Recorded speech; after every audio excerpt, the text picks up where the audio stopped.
That's always the way it's been.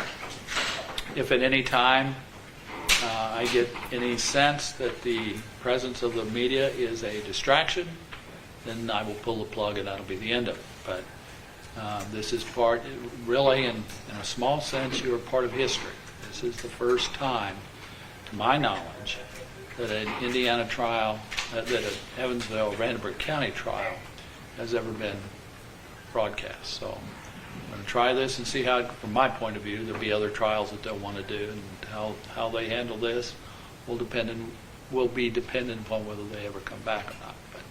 But they will be present. I will have an instruction in here to read to you about that, but I wanted to bring that to your attention before we start. Okay, because that's why this gentleman is here. I've required them to pool their resources, so there's not going to be 5 cameras here or 4 cameras here. There'll be 1 camera located right about where it's at, but it's not ever going to capture any kind of image or picture of you guys, so you won't be on there. Okay? So you can tell whoever you needs to know that you're going to be on the jury, that it's going to be televised, but that they won't be able to see you on there because you're not going to be part of that. Okay? In front of you there should be the preliminary court's instructions. I'm going to read these to you and ask that you read along privately to yourself. At the end of the, well, we can let them keep those, I guess, for now. I'll just let you keep them. The bailiff will collect those later from you, though. At the end of the trial, you'll receive some final instructions. Those will be more detailed than these are. You'll be allowed to keep those and use those during your jury deliberations. And frequently, when a jury has a question, they can answer that by going back and rereading the final instructions. And you'll be allowed to do that in this case. We will eventually collect these from you, though. You have been selected as jurors, and you are bound by your oath to try this case fairly and honestly. You may not receive information about this case from any source other than what you are presented in this courtroom during the trial. You must not communicate about this case with anyone else during the course of the trial. Do not talk to any of the parties, their lawyers, or any of the witnesses. If anyone tries to talk about the case in your presence, you should tell the bailiff immediately and privately. Throughout this trial, you must not conduct research on your own or as a group, use dictionaries, the internet, or any other resource to gather or send any information about this case. Investigate the case, conduct any experiments, or attempt to gain any special knowledge about the case. Receive any assistance in deciding the case from any outside source. Have or use laptops or cell phones in the courtroom or the jury room. Consume any alcohol or drugs that could affect your ability to hear and understand the evidence. Read, watch, or listen to anything about this trial from any source whatsoever, including newspapers, radio, television, or the internet. Listen to discussions among or receive information from other people about this trial. Visit or view the scene of any event involved in this case. If you happen to pass by the scene, do not stop or investigate. The reason for these restrictions is to ensure that your decision is based only on the evidence presented during this trial and the court's instructions. You should focus your attention on the court proceedings and the evidence and reach a verdict based upon what you see and hear in this court. You are to consider all of the instructions together. Do not single out any certain sentence or any individual point or instruction and ignore the others. Under the Constitution of Indiana, the jury has the right to determine both the law and the facts. The court's instructions are your best source in determining the law. In this case, the state of Indiana has charged the defendant, Elizabeth Joanne Fox-Doerr, in 2 counts of information. Count 1 charges the defendant with aiding, inducing, or causing murder, a felony. And Count 2 charges the defendant with conspiracy to commit murder, a felony. The information in Count 1, omitting the formal parts, reads as follows. In Vanderbilt County, state of Indiana, on or about February 26, 2019, Elizabeth Joanne Fox-Doerr did knowingly or intentionally kill another human being, to wit, Robert Doerr. The information in count 2, omitting the formal parts, reads as follows. In Vanderburgh County, state of Indiana, on or about February 26, 2019, Elizabeth Joanne Fox-Doerr, with the intent to commit a felony of murder, agreed with Larry Ali Richmond Sr. to commit the aforesaid crime of murder, and that either the above listed defendant or Larry Ali Richmond Sr. performed one or more of the following overt acts in furtherance of the agreement. 1. In advance of the date of the murder of Robert Doerr, the co-conspirators, Larry Ali Richmond Sr. and Elizabeth Fox-Doerr, communicated. And or 2. Larry Ali Richmond Sr. and or Elizabeth Fox-Doerr acquired a firearm. And or 3. At or near the time of the murder of Robert Doerr, the co-conspirators Larry Ali Richmond Sr. and Elizabeth Fox-Doerr communicated. And or 4. Co-conspirators Larry Ali Richmond Sr. and Elizabeth Fox-Doerr were present at the residence of Robert Doerr at or near the time of the murder of Robert Doerr. The charges which have been filed are the formal method of bringing the defendant to trial.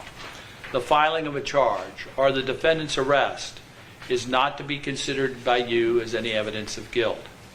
Pleas of not guilty have been entered on behalf of the defendant.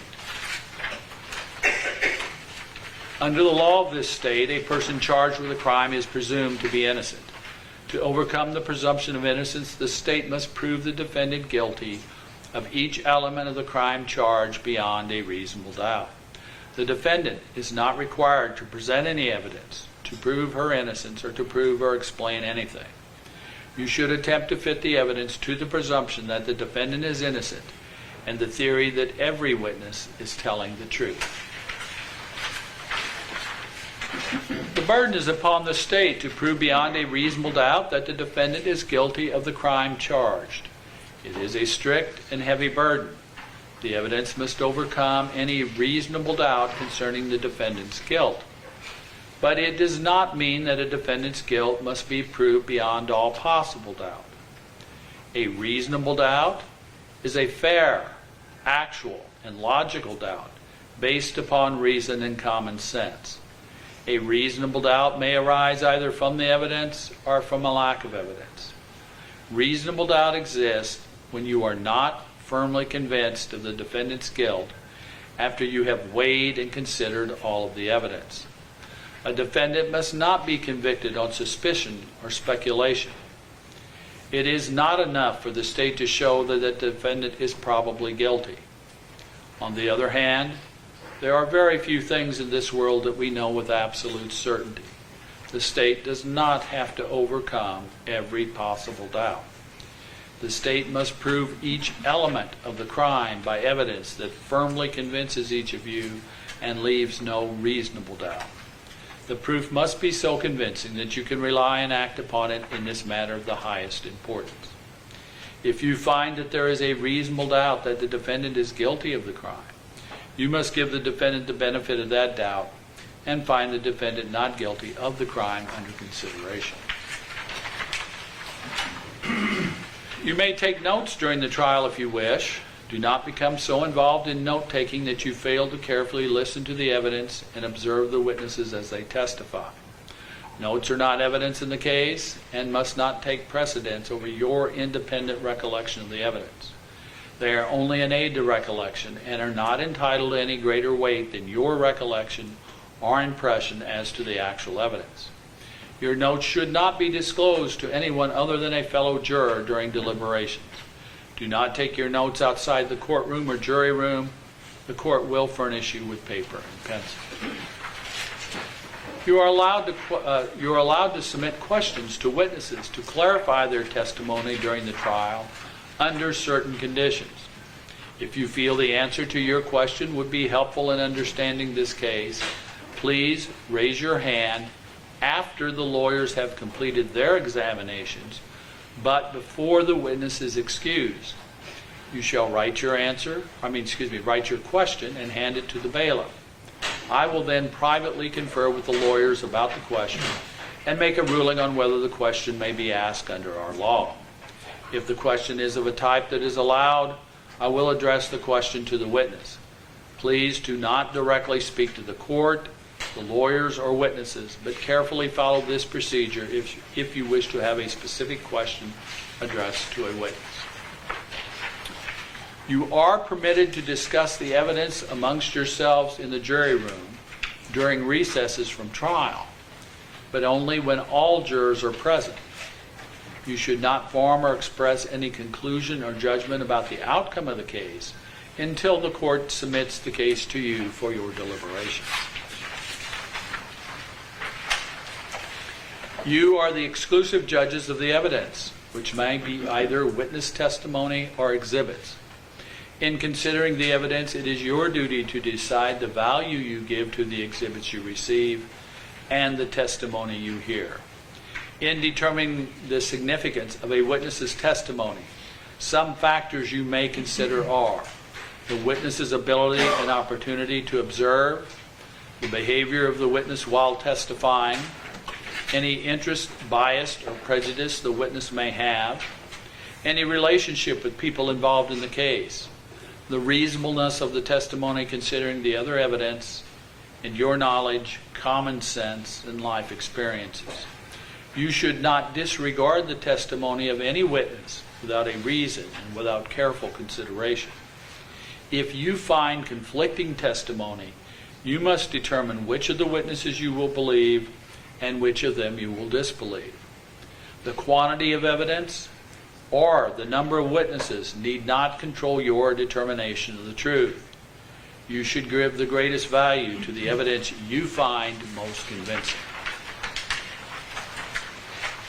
During the trial, the court may rule that certain questions may not be answered or that certain exhibits may not be allowed into evidence. You must not concern yourselves with the reasons for the rulings. The court's rulings are strictly controlled by law. Occasionally, the court may strike evidence from the record after you've already seen or heard it. You must not consider such evidence in making your ruling. Your verdict should be based only on the evidence admitted and the instructions on the law. Nothing that I say or do is intended to recommend what facts or what verdict you should find. The trial of this case will proceed as follows. First, the attorneys will have an opportunity to make opening statements. These statements are not evidence and should be considered only as a preview of what the attorneys expect the evidence will be. Following the opening statements, witnesses will be called to testify.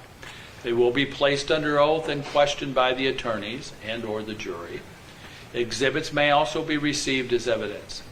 If an exhibit is given to you to examine, you should examine it carefully, individually, and without comment. When the evidence is completed, the attorneys may make final arguments. The final arguments are not evidence. The attorneys are permitted to characterize the evidence, discuss the law, and attempt to persuade you to a particular verdict. You may accept or reject those arguments as you see fit. Finally, just before you begin your deliberations, I will give you further instructions on the law. If at any time you know something about the case or know a witness or the defendant, you must inform the bailiff privately at your earliest opportunity. The court has authorized some news media members to broadcast portions of this proceeding. The media is restricted from broadcasting or photographing in any manner the members of the jury. Broadcasting may include the use of audio recording and/or video recording. Only authorized media personnel may broadcast this proceeding. The presence of cameras or recording equipment does not make this case or any witness in this case more important than any other. The media is able to choose which portion of the proceedings to attend and broadcast at their discretion. Certain portions of the proceedings may not be permitted to be broadcast at the sole discretion of the court. You are not to consider the presence of the media during the court proceedings in any way in determining the guilt or innocence of the defendant. You should base your decision on whether the government has met their burden of proof solely on the evidence you hear and see during the trial, and the court's instructions on the law. Okay. A moment ago, when I spoke about your ability to consider or discuss the trial and the evidence you hear during the trial, that includes the alternates. So the alternates have to be present, so all 14 of you have to be in the jury room by yourselves. And the alternates, you may participate in those discussions while the trial is in process. When the trial is over, I will give the alternate jurors a special instruction that will apply at that time. During the course of the trial, they have to be in the jury room if you want to discuss it. All 14 of you have to be together, and they may participate in those discussions. Okay? With that, we'll hear the opening statements of the parties, and Ms. Merce will speak first for the state of Indiana. The defendant in this case, Elizabeth Fox-Doerr, thought she could delete a phone call and get away with murder. But what she didn't count on was the Evansville Police Department. Every effort and resource was put into the investigation of this case. Throughout the course of the trial, the state will present it all. From law enforcement to lay witnesses, photographic, digital evidence, videotaped interviews of the defendant. And after you see it all, we'll ask you to find the defendant guilty of conspiracy to commit murder and murder. On the night of February 26, 2019, the defendant was in the kitchen while her lover and co-conspirator, Larry Richmond Sr., was outside of her home in the alleyway. They talked on the phone that night and finalized their plans to kill her husband, Robert Doerr, an Evansville firefighter who would soon be returning home from his overtime shift at the hose house. The phone call between the defendant and her co-conspirator began at 6:46 p.m. and lasted 4 minutes and 18 seconds. Minutes later, around 7:05 p.m., Robbie Doerr was gunned down in his own driveway by Larry Richmond Sr. I didn't intend for any of this to happen. This is what the defendant told detectives who were questioning her that night about the death of her husband. On the night of February 26, 2019, firefighter Robert Doerr, who's also called Rob or Robbie, was returning home from a half shift he worked at a different hose house that night than normal. He was covering a shift for someone else. He normally worked 24-hour shifts and would arrive home at 7 a.m., but on this evening, he arrived home at 7 p.m. His home, who he shared with the defendant, and sometimes her grown son, is located at 2728 Oakley on the north side of Evansville, which is about a block away from First Avenue. It shares an alleyway with businesses, State Farm, and there's wagon tails on the corner. At the end of his shift on this particular day, Robbie drove home in his truck, pulled into the driveway as normal. He got out of his truck with his bag of grocery lunch supplies, but instead of walking into his home that day, he was gunned down by an ambush in the driveway. Robbie Doerr had a full life. He has a grown daughter, Lindsay. He was a brother, grandpa, and he was a husband to the defendant. Robbie Doerr served this community as a firefighter. He married the defendant in 2018, and she stopped working while Robbie worked hard to make ends meet. Not only did Robbie work long hours as a fireman, he also worked a second job at Taco John's. This is where he originally met the defendant years before his murder. The defendant was home that night, the night of Robbie Doerr's murder, and when being questioned by detectives on the night of the murder, she was able to describe her day and night in great detail, making pork chops for supper while waiting for Robbie to get home. She could tell detectives exactly where she was standing, what errands she ran that day, and at the time she heard the gunshots, what she was seeing, hearing, smelling, and even what the dog was doing. But we'll show you she didn't tell detectives the full story. But another person was waiting for Robbie that night too. He wasn't standing in the kitchen. He was standing close by in the cover of darkness. Larry Richmond Sr. When Robbie Doerr arrived at his home after work, he was ambushed by Larry Richmond, who lied in wait just feet from where Robbie Doerr pulled into his driveway. This puts him close to a window the defendant says she was standing near making a pork chop dinner. In the driveway of his home, he was gunned down when Larry Richmond pulled the trigger and shot him. The first officer arrived quickly after the 911 call came around 7:05 p.m. Additional Evansville Police Department detectives, officers, and first responders quickly followed to the murder scene at 2728 Oakley. Officers talked to the defendant at the scene. Pay attention to the defendant's tone of voice and demeanor when talking to officers that night. Especially note her lack of asking any questions about who could have shot her husband. At the presentation of evidence in this case, we'll ask you to find she never demanded answers from law enforcement because she had them. But she conspired with Larry Richmond Sr. to have her husband killed. Now, the state has many tools at their disposal when investigating a case. Technology tracks nearly everything we do. Your phone knows where you are, and now so do we. We also know who you're talking to, even if you try to conceal it by deleting it. Your phone records tell a complete story. As part of the investigation in this case, detectives ordered the cell phone records of the defendant and Larry Richmond Sr. They also retrieved all data and information that was stored inside of their phones.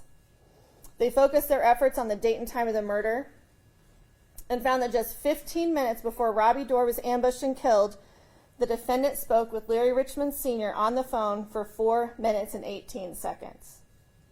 As soon as the defendant was finished talking to Larry Richmond Sr., she deleted that phone call. The defendant tried to hide the phone call completely, but it was found in the records, which could not be deleted by the defendant. When confronted by the detectives about the phone call, the defendant repeatedly denied that she did it. In fact, she even denied knowing who Larry Richmond Sr. was. She said, "I don't know him well enough to form an opinion of him." But she knew him very well. He was her own sister's fiancé. Despite telling detectives she didn't know him well enough to form an opinion of him, she has photos with him, she spent holidays with him, and they even went on a double date with her sister and Robbie Doerr. Despite telling detectives she didn't know him well enough to form an opinion of him, records show she talked to him over a dozen times on the phone since December. The phone records of Larry Richmond Sr. and the defendant tell us this. Although she tells detectives she didn't know him well enough to form an opinion of him, Richmond Sr.'s own son is going to testify about a time he was with his father. The defendant got into the front seat of the vehicle with them, had a conversation with Larry Richmond Sr., and before she got out, they kissed.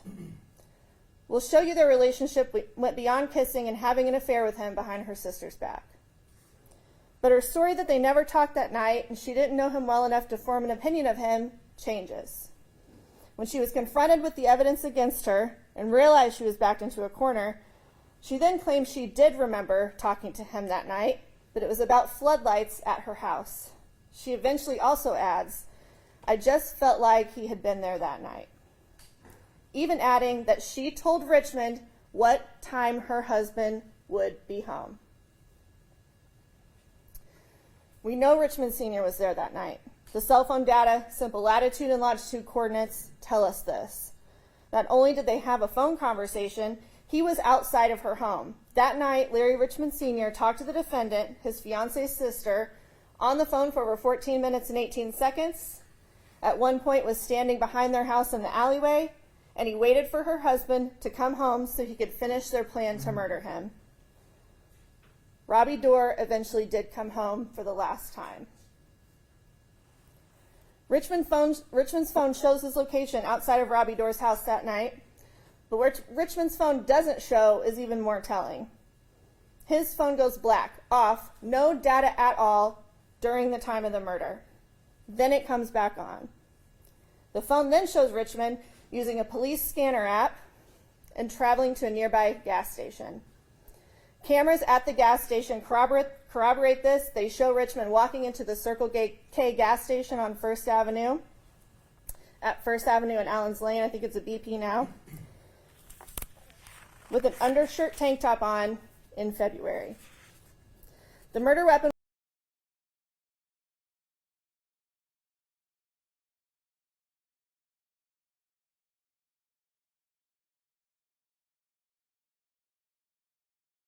these same capabilities and gave it to his father for protection.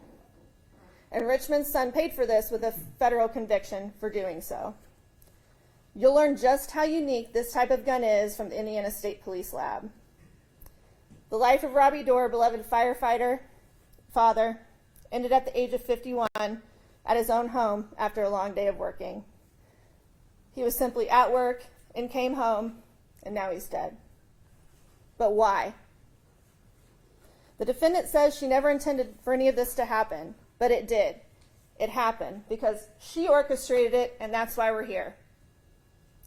The state will call about 20 witnesses in this case, and we'll try to finish our evidence on Thursday. As we discussed during voir dire, you don't necessarily have the choice to be here, but the greatest way we can honor your time is moving our case efficiently, and that's what we plan to do.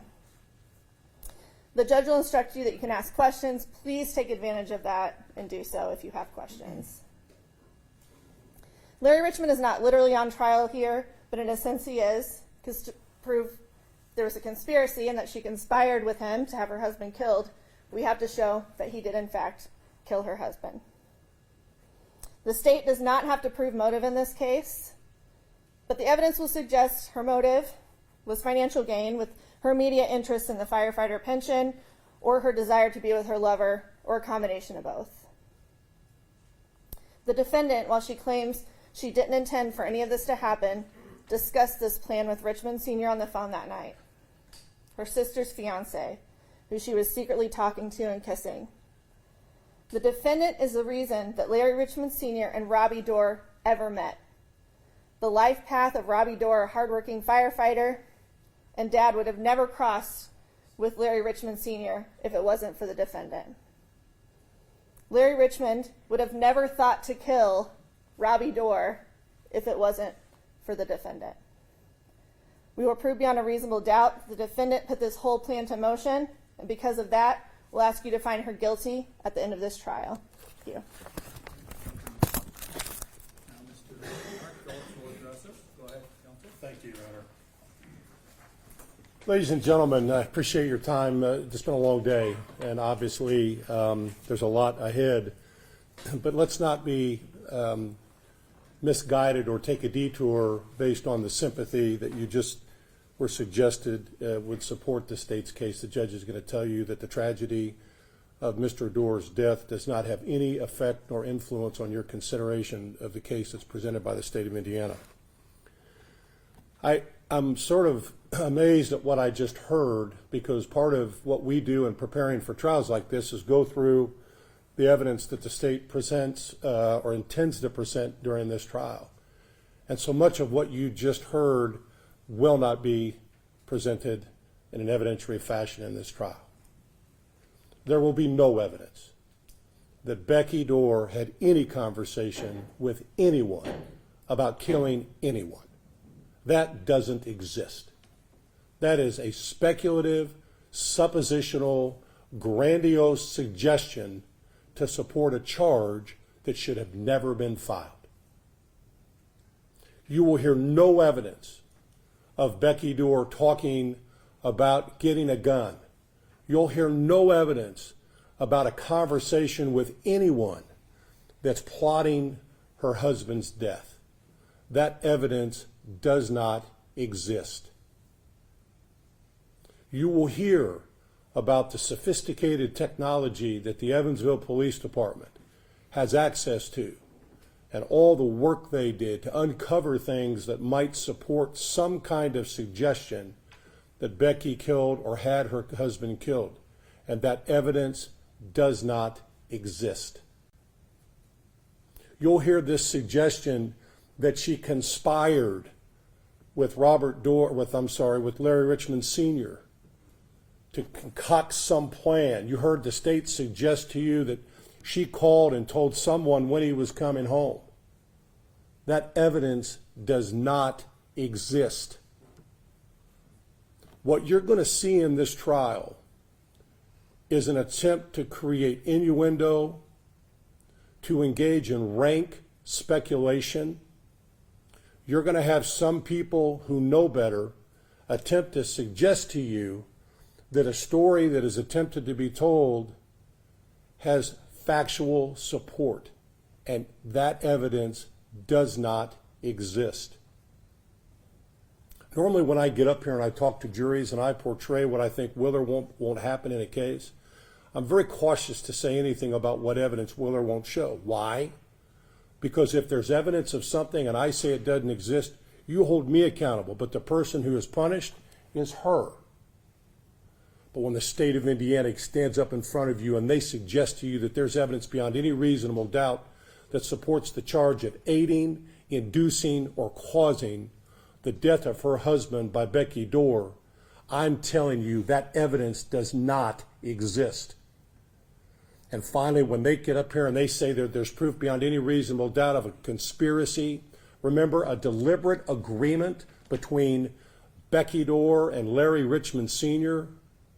to kill Robert Doerr, and then that's carried out, I'd ask you pay particular attention to what evidence does not exist. At the end of the day, you've made 3 commitments to this process, to Becky and to all of us. You've committed to listen, and you've committed to do so without forming any opinion or preconceived idea of what's coming. I trust you will do that. Secondly, you've agreed to listen to the evidence or lack of evidence in an attempt to fit them into those elements that they have to prove beyond any reasonable doubt. And I want to go back through those with you. Here's what the state has to prove. This isn't about allegations of lovers. You won't hear one piece of evidence that says they were lovers. That's speculation and supposition, rank. No place for it in this proceeding. But here's what you will hear. That there is no evidence in this case that Becky Doerr knowingly or intentionally aided, induced, or caused Larry Richmond Sr. to commit the offense of murder and then did it. They can't prove Larry Richmond Sr. did this. You're not going to hear somebody come in and say he did this. That evidence doesn't exist. You have to hear evidence that proves beyond any reasonable doubt to each of you individually and to the 12 of you collectively that there was a deliberate agreement to engage in an act, and that evidence does not exist. But that won't be for me to tell you. That will be for you to determine after listening to the state's case. The best way I can suggest your approach to this is very, very simple.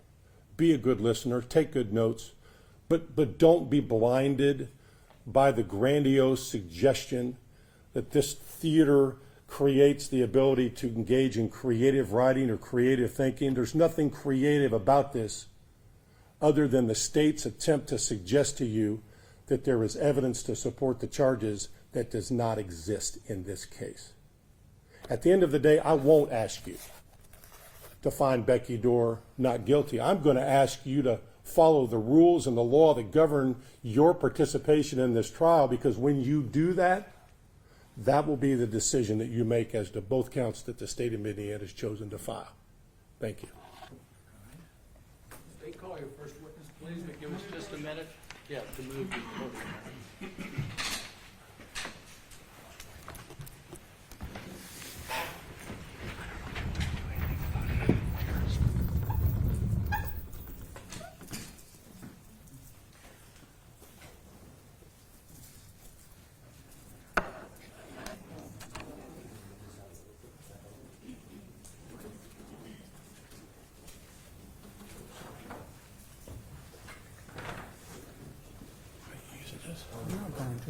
Yeah.